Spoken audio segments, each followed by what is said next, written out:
In this video, I'll tell you everything you need to know about inflation and how it makes you poor. But to begin, I want to ask you a weird question. Do you like cheeseburgers? It's okay, you don't have to like cheeseburgers. But what I want to show you really does have to do with cheeseburgers. And an all-time favorite one too, the Big Mac, the flagship burger of McDonald's. 2 beef patties sandwiched in a 3-part sesame seed bun. What's important about it though, is that anywhere you go, the Big Mac is made with the exact same ingredients, making it an extremely useful tool to compare.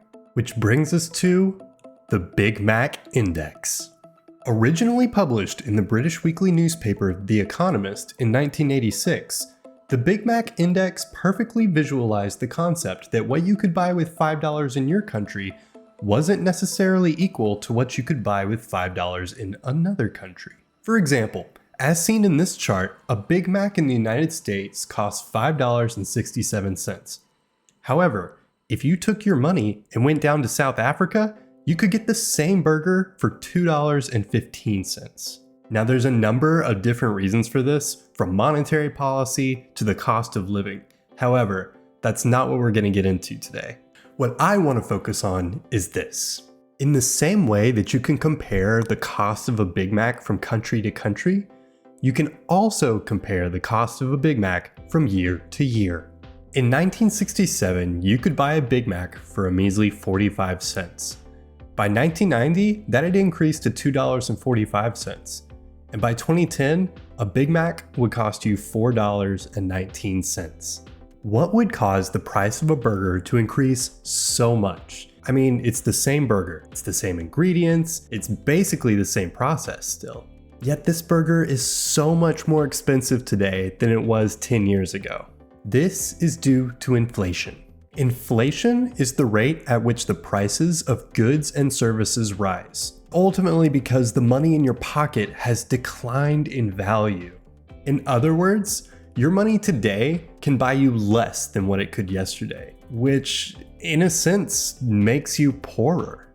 In the last 10 years, inflation has averaged roughly 1.88% per year. However, we're currently going through a period of huge change. In 2022, the average inflation was 8%.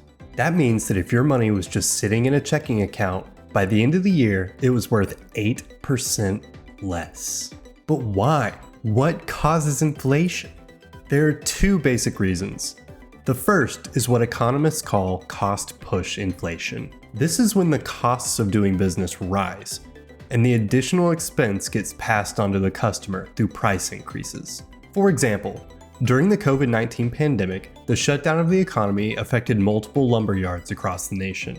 In a matter of months, the cost of building a home skyrocketed due to the shortage of wood.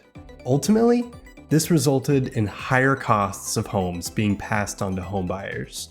The second cause of inflation is called demand pull. This is when there are increases in the number of people who want something. However, the supply can't keep up. Oftentimes, this is due to a positive thing, that people are getting richer and that they have more to spend. As people earn more, either through tax breaks or wage increases, their discretionary income grows. This can cause an increase in demand throughout the economy because people are able to buy more and more things. This, however, pushes prices higher and higher because there's just not enough for everyone.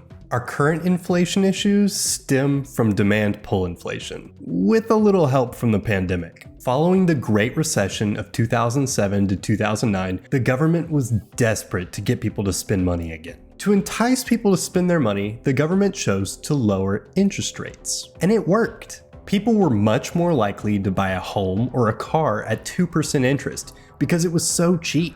As people took out more and more loans, money was pumped back into the economy. The abundance of this money caused the price of materials and goods to climb higher and higher. The result?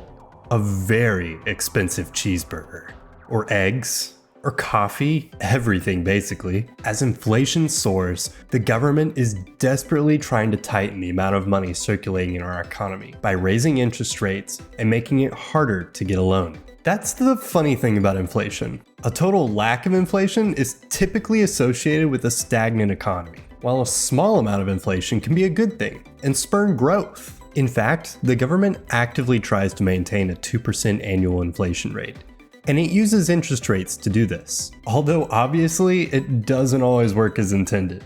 In a sort of paradox, inflation can be both good and bad. Too much or too little can heavily impact your daily life and the value of your savings. But just the right amount can actually create price stability, which in turn helps you plan for the future and hopefully keeps you from being poor.